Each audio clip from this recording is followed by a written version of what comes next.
Hi ಗೆಳೆಯರೆ, ಎಲ್ಲರಿಗೂ ನಮಸ್ಕಾರ. ಇವತ್ತಿನ ದಿನ ನಿಮ್ಗೆ ಗೊತ್ತೇ ಇರುತ್ತೆ, ಕೇಂದ್ರದಲ್ಲಿ ಬಜೆಟ್ ಮಂಡನೆ ಆಯಿತು.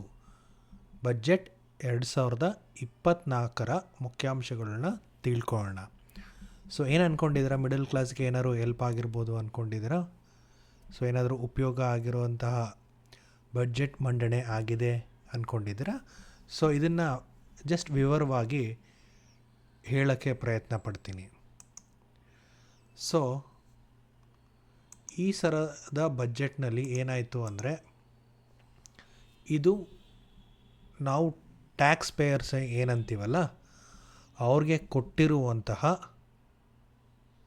ಇನ್ಫಾರ್ಮೇಷನ್ ಅನ್ಬೇಕು, ಗಿಫ್ಟ್ ಅನ್ಬೇಕು, ನಿಜವಾಗ್ಲೂ ಹೆಲ್ಪ್ಫುಲ್ಲಾಗಿರೋ ಟ್ಯಾಕ್ಸ್ ಲ್ಯಾಬ್ ಅನ್ಬೇಕು, ಗೊತ್ತಾಗ್ತಾಯಿಲ್ಲ. ನೀವು ಇದ್ರ ಬಗ್ಗೆ ಕಮೆಂಟ್ ಬಾಕ್ಸ್ನಲ್ಲಿ ಪ್ಲೀಸ್ ಕಮೆಂಟ್ ಮಾಡಿ. ಈ ಬಜೆಟ್ನಲ್ಲಿ ಏನು ಮಾಡಿದ್ದಾರೆ ಅಂದರೆ, ನೀವೇನಾದರೂ 3 ಲಕ್ಷದ ಒಳಗಡೆ ಇದ್ದರೆ ಸಂಬಳ, ನಿಮ್ಮ ಇಯರ್ಲಿ ಸಂಬಳ, ವರ್ಷದ ಸಂಬಳ 3 ಲಕ್ಷದ ಒಳಗಡೆ ಇದ್ದರೆ ನೀವೇನು ಟ್ಯಾಕ್ಸ್ ಪೇ ಮಾಡಬೇಕಾಗಿಲ್ಲ, 0% ಟ್ಯಾಕ್ಸ್.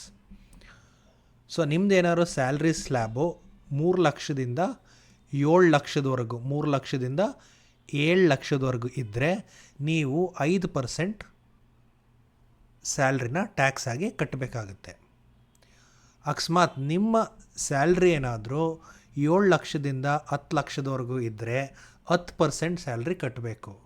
ಅಂದರೆ ಫಾರ್ ಎಕ್ಸಾಂಪಲ್, ಇವಾಗ ಎಕ್ಸಾಂಪಲ್ ತೊಗೋಣ, ನೀವೇನಾದ್ರು 10 ಲಕ್ಷ ಕಟ್ತಾಯಿದ್ರಿ ಅಂದರೆ ನೀವು 3ರಿಂದ 7 ಲಕ್ಷ 5% ಕಟ್ಟಬೇಕು, 7ರಿಂದ 10 ಲಕ್ಷದವರೆಗೂ 10% ಕಟ್ಟಬೇಕು. ಇಲ್ಲಿ ಏನು 5% ಕಟ್ತೀರಾ ಪ್ಲಸ್ ಇಲ್ಲಿ ಏನು 10% ಕಟ್ತೀರಾ, ಅದಾಗುತ್ತೆ ನಿಮ್ಮ ಟ್ಯಾಕ್ಸ್ ಪೇ. ಇಫ್ ನಿಮ್ಮ ಸಂಬಳ 10 ಲಕ್ಷ ಇದ್ದರೆ. 10 ಲಕ್ಷಕ್ಕಿಂತ ಮೇಲಿದ್ದರೆ, 12 ಲಕ್ಷದ ಒಳಗಡೆ ಇದ್ದರೆ ನೀವು 15% ಟ್ಯಾಕ್ಸ್ ಕಟ್ಟಬೇಕು. 12 ಲಕ್ಷ ಕ್ರಾಸ್ ಆದರೆ, 12 ಲಕ್ಷ ಕ್ರಾಸ್ ಆಗಿ 15 ಲಕ್ಷದ ಒಳಗಡೆ ಇದ್ದರೆ ನಿಮ್ಮ ಸಂಬಳ 20% ಟ್ಯಾಕ್ಸ್ ಕಟ್ಟಬೇಕು ಗೌರ್ಮೆಂಟ್ಗೆ. ನಿಮ್ಮ ಸಂಬಳ 15 ಲಕ್ಷದ ಮೇಲ್ಪಟ್ಟಿದ್ದಲ್ಲಿ ವರ್ಷಕ್ಕೆ 30% ಟ್ಯಾಕ್ಸ್ನ ನೀವು ಕಟ್ಟಬೇಕು. ಇನ್ನೊಂದು ಉಪಯುಕ್ತಕರವಾದಂತಹ ಸಂಗತಿ ಅಂದರೆ, ಈ ಬಜೆಟ್ನಲ್ಲಿ ಸ್ಟ್ಯಾಂಡರ್ಡ್ ಡಿಡಕ್ಷನ್ ಅನ್ನೋದಿರುತ್ತೆ. ಲಾಸ್ಟ್ ಟೈಮ್ ಏನು ಮಾಡಿದರು, ಸ್ಟ್ಯಾಂಡರ್ಡ್ ಡಿಡಕ್ಷನ್ ಅನ್ನೋದು 50,000 ಇತ್ತು, ಈ ಸಲ 25,000 ಜಾಸ್ತಿ ಮಾಡಿದ್ದಾರೆ. ಸ್ಟ್ಯಾಂಡರ್ಡ್ ಡಿಡಕ್ಷನ್ನು 75,000ಕ್ಕೆ ಇನ್ಕ್ರೀಸ್ ಮಾಡಿದ್ದಾರೆ. ನಿಮಗೇನಾದರೂ ಉಪಯುಕ್ತ ಅನ್ನಿಸ್ತಾ ಈ ಟ್ಯಾಕ್ಸ್ ಸ್ಲ್ಯಾಬ್ ಹಾಕಿರೋದು? ಏನಾರು ಚೇಂಜು, ಬಹಳ ತುಂಬ ಗ್ರಾಸ್ ಅಥವಾ ತುಂಬ ಚೇಂಜಸ್ ತಂದಿದ್ದಾರೆ, ಉಪಯೋಗ ಅನ್ನಿಸ್ತಾ ಇದೆಯಾ? ಅಥವಾ ಚೆನ್ನಾಗಿ ಈ ಥರ ದುಡ್ಡು ಎಣಿಸ್ಕೋಬೋದು ಅನ್ನಿಸ್ತಿದೆಯಾ ನಿಮಗೆ? ಈ ಟ್ಯಾಕ್ಸ್ ಸ್ಲ್ಯಾಬು ಮತ್ತು ಟ್ಯಾಕ್ಸ್ ಎಷ್ಟು ಕಟ್ಟಬೇಕು ಅನ್ನೋದು ನೋಡಿ. ಹಾಗೇನಾದರೂ ಅನ್ನಿಸ್ತಿದೆ ಅಂದರೆ ಪ್ಲೀಸ್ ಇನ್ನೊಂದ್ಸಲಿ ಈ ವಿಡಿಯೋನ ನೋಡಿ. ಈಗ ಕಂಪ್ಯಾರಿಸನ್ ತೋರಿಸ್ತೀನಿ ನಿಮಗೆ. ಲಾಸ್ಟ್ ಟೈಮ್ ಏನು ಮಾಡಿದರು ಅಂದರೆ, ಬಜೆಟ್ 2023ನಲ್ಲಿ, ಅಂದರೆ tax slab for financial year 23-24, ಅಂದರೆ ಅಸೆಸ್ಮೆಂಟ್ ಇಯರ್ 24-25. ಈಗ ನಾವೇನು ಫೈಲ್ ಮಾಡ್ತೀವಲ್ಲ, ಅದು ಯಾವ ಸ್ಲ್ಯಾಬಿಗೆ ಬರುತ್ತೆ ಅನ್ನೋದು ತಿಳ್ಕೊಳ್ಳಿ ಒಂದ್ಸಲಿ. ಇನ್ಕಮ್ ಟ್ಯಾಕ್ಸು, ನೀವು ನಿಮ್ಮ ಇನ್ಕಮ್ 3 ಲಕ್ಷದವರೆಗೂ ಇದ್ದರೆ ನೀವೇನು ಕಟ್ಟಂಗಿಲ್ಲ, ಇರಲಿಲ್ಲ.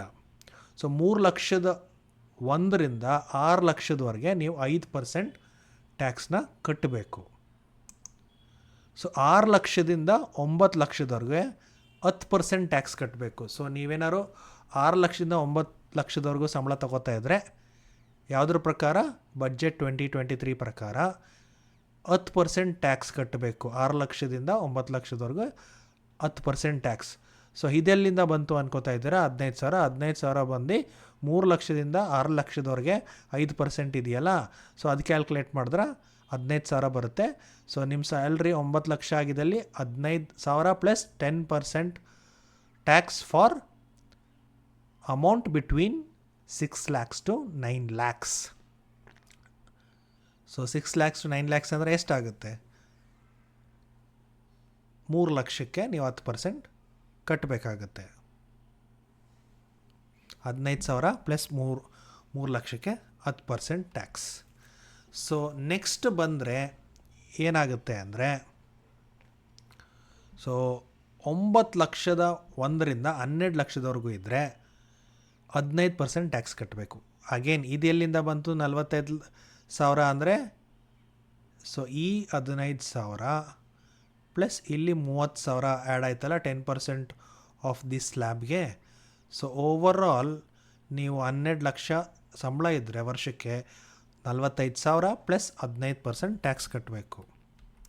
ಸೊ ನಿಮ್ಮ ಸಂಬಳ 12 ಲಕ್ಷದಿಂದ 15 ಲಕ್ಷದವರೆಗೂ ಇದ್ದರೆ ಸೊ 90,000 ಪ್ಲಸ್ 20% ಸ್ಲ್ಯಾಬ್ ಕಟ್ಟಬೇಕು. ಸೊ 20% ಟ್ಯಾಕ್ಸು ಯಾವ ಅಮೌಂಟ್ಗೆ?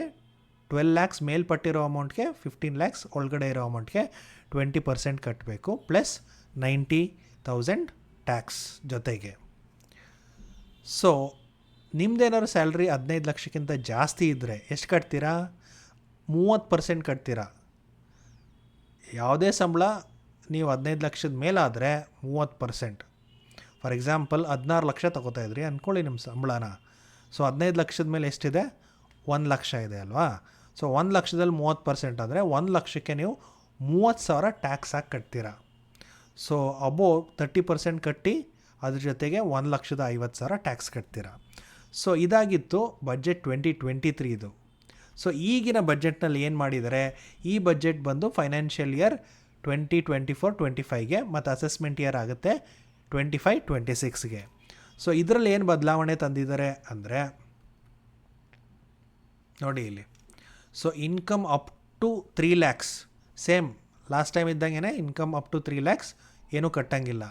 ಸೊ ಇಲ್ಲಿ ಟ್ಯಾಕ್ಸ್ ಸ್ಲ್ಯಾಬು 3 lakhsಯಿಂದ 7 lakhs ಮಾಡಿದ್ದಾರೆ. ಮುಂಚೆ 6 ಲಕ್ಷ ಇತ್ತು, ಆ ಸ್ಲ್ಯಾಬ್ನೇ ಎಳೆದುಬಿಟ್ಟು 7 ಲಕ್ಷ ಮಾಡಿದ್ದಾರೆ. ಬ್ರ್ಯಾಕೆಟ್ 4 ಲಕ್ಷ ಕೊಟ್ಟಿದ್ದಾರೆ.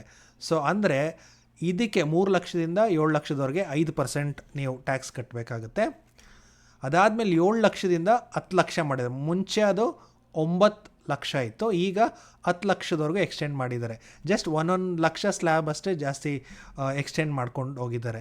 ಸೊ 7 ಲಕ್ಷದಿಂದ 10 ಲಕ್ಷ ಇದ್ದರೆ 10% ಕಟ್ಟಬೇಕು. ಅದ್ರ ಜೊತೆಗೆ 20,000 ಎಲ್ಲಿಂದ ಬಂತು? ಇಲ್ಲಿಂದ ಮೇಲಿನ 5% ಟ್ಯಾಕ್ಸಿಂದ. ಸೊ ನೆಕ್ಸ್ಟು 10 ಲಕ್ಷದಿಂದ 12 ಲಕ್ಷದವರೆಗೂ ಇದ್ದರೆ ನೀವು 15% ಟ್ಯಾಕ್ಸ್ ಕಟ್ಟಬೇಕು. 15%.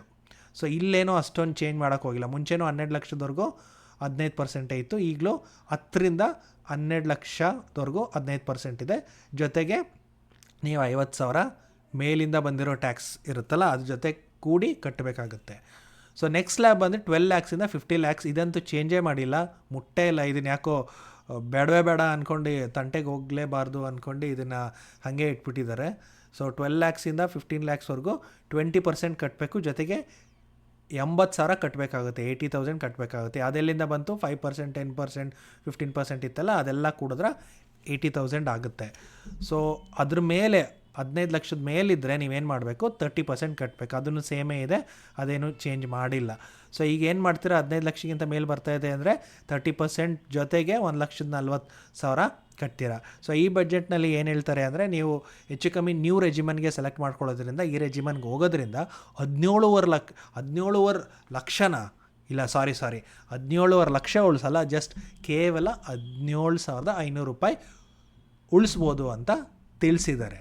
ಸೊ ನಿಮ್ಗಿದೇನಾದ್ರು ಉಪಯುಕ್ತ ಆಗುತ್ತಾ 17,500 ಅಂತ ಕಮೆಂಟ್ ಬಾಕ್ಸಲ್ಲಿ ಪ್ಲೀಸ್ ತಿಳಿಸಿ. ಸೊ ಇದು ಏನು ಮಾಡಿದ್ದಾರೆ? ಈ ಎಂಡ್ ಬಿಟ್ಬಿಟ್ಟಿದ್ದಾರೆ. ಈ ಸ್ಲ್ಯಾಬ್ ನೋಡಿ ಏನೂ ಚೇಂಜ್ ಮಾಡಿಲ್ಲ, ಈ ಎಂಡಲ್ಲಿ ನೋಡಿ ಇದು ಚೇಂಜ್ ಮಾಡಿಲ್ಲ, ಇದು ಚೇಂಜ್ ಮಾಡಿಲ್ಲ. ಜಸ್ಟ್ ಚೇಂಜ್ ಮಾಡಿರೋದು 1 ಲಕ್ಷ ಅಷ್ಟೇ. ಇಲ್ಲಿ 6 ಇದ್ದಿದ್ದನ್ನ 7 ಮಾಡಿದ್ದಾರೆ, ಇಲ್ಲಿ 9 ಇದ್ದಿದ್ದನ್ನ 10 ಮಾಡಿದ್ದಾರೆ ಅಷ್ಟೇ. ಸೊ ಇಲ್ಲಿ 9 ಇದ್ದಿದ್ದನ್ನ ಈ ಕಡೆ 10ಕ್ಕೆ ತಂದು ಇಟ್ಟಿದ್ದಾರೆ. ಸೊ ಮಧ್ಯದಲ್ಲಿ ಚೇಂಜ್ ಮಾಡಿದ್ದಾರೆ ಹೊರತು ಬಿಗಿನಿಂಗಲ್ಲಿ ಮತ್ತು ಎಂಡಲ್ಲಿ ಏನೂ ಟ್ಯಾಕ್ಸ್ ಸ್ಲ್ಯಾಬ್ ಚೇಂಜ್ ಮಾಡಿಲ್ಲ. ಸೊ ಈಗ ನಿಮ್ಮ ಪ್ರಕಾರ ಏನನ್ಸುತ್ತೆ? ಚೆನ್ನಾಗಿ ದುಡ್ಡು ಸೇವ್ ಮಾಡ್ಬೋದಾ? ಈ ಬಡ್ಜೆಟ್ ನಿಜವಾಗ್ಲೂ ಉಪಯುಕ್ತಕರವಾಗಿದೆಯಾ? ಸೊ ಮಿಡಲ್ ಕ್ಲಾಸ್ ಜನಕ್ಕೆ ಏನಂತ ಈ ಬಡ್ಜೆಟ್ಟು ನಿಮ್ಮ ಅಭಿಪ್ರಾಯ? ಸೊ ನಿಜವಾಗ್ಲೂ ಈ ಬಡ್ಜೆಟ್ ಮಿಡಲ್ ಕ್ಲಾಸ್ ಜನಕ್ಕೆ ಉಪಯುಕ್ತವಾಗಿರೋಂಥ ಗಿಫ್ಟ್ ಕೊಟ್ಟಿದೆಯಾ, ಉಡುಗೊರೆ ಕೊಟ್ಟಿದೆಯಾ? ಸೊ ನೀವೇ ಹೇಳಬೇಕು. ಸೊ ಬಡ್ಜೆಟ್ ನೋಡ್ಕೊಳ್ಳೋದಾದರೆ ನಾವು ಪೈಸನೂ ಎಣಿಸ್ಕೋಬೇಕು ಅನಿಸುತ್ತೆ. ಯಾಕಂದರೆ ಇದರಿಂದ ನನ್ನ ಅನಿಸಿಕೆ ಪ್ರಕಾರ ಜಸ್ಟ್ ವರ್ಗದವ್ರಿಗೆ, ಮಿಡಲ್ ಕ್ಲಾಸ್ ಎಲ್ಲಿರೋರಿಗೆ ಈ 3 lakhs to 10 lakhs ಅರ್ನ್ ಮಾಡ್ತಾ ಇದ್ದಾರಲ್ಲ, ಅವ್ರಿಗೆ ಸ್ವಲ್ಪ ಬೆನಿಫಿಟ್ ಆಗ್ಬೋದು ಹೊರತು ಏನು ಅವರು ಏನು ತುಂಬ ಖುಷಿ ಪಡುವಂತಹ ಸಂಗತಿ ಏನಿಲ್ಲ. ಸೊ ಸ್ವಲ್ಪ ಉಳಿಯುತ್ತೆ, ಅದರಿಂದ ಖುಷಿ ಬರುತ್ತೆ. ಸೊ ಇವೆಲ್ಲ ನೋಡಿದ್ರೆ ಏನು ಅನ್ಕೋಬೋದು ಅಂದರೆ, ನಾವು ಟ್ಯಾಕ್ಸ್ ಕಟ್ತಾ ಇದ್ದೀವಿ, ಅದರಿಂದ ಏನಾರು ನಮಗೆ ಉಪಯುಕ್ತ ಆಗ್ತಾ ಇದೆಯಾ ವರ್ಷದಿಂದ ವರ್ಷಕ್ಕೆ? ಸೊ ಬೆಲೆ ಅಂತೂ ಏರಿಕೆ ಆಗ್ತಾನೇ ಇದೆ, ನಾವು ಟ್ಯಾಕ್ಸ್ ಅಂತೂ ಕಟ್ತಾನೇ ಇದ್ದೀವಿ. ಸೊ ಈ ದುಡ್ಡನ್ನ ನಿಜವಾಗ್ಲೂ ಟ್ಯಾಕ್ಸಾಗಿ ಕಟ್ಟಲೇಬೇಕಾ? ಕಟ್ಟಿದ್ರೆ ಪ್ರಯೋಜನ ಆಗ್ತಾ ಇದೆಯಾ ಅನ್ನೋದು ವಿಮರ್ಶೆಗೆ ಬಿಟ್ಟಂತಹ ವಿಷಯ. ಸೊ ನಿಮ್ಮ ಅನಿಸಿಕೆಗಳನ್ನ ಕಾಮೆಂಟ್ ಬಾಕ್ಸಲ್ಲಿ ಟೈಪ್ ಮಾಡಿ. ಸೊ ನಿಮಗೇನಾದ್ರು ಇದು ಬಜೆಟ್ ಇನ್ಫಾರ್ಮೇಷನ್ ಉಪಯುಕ್ತಕರವಾಗಿದ್ದರೆ ಲೈಕ್ ಮಾಡಿ, ಶೇರ್ ಮಾಡಿ ಮತ್ತು ಸಬ್ಸ್ಕ್ರೈಬ್ ಆಗೋದನ್ನ ಮರಿಬೇಡಿ. Thank you.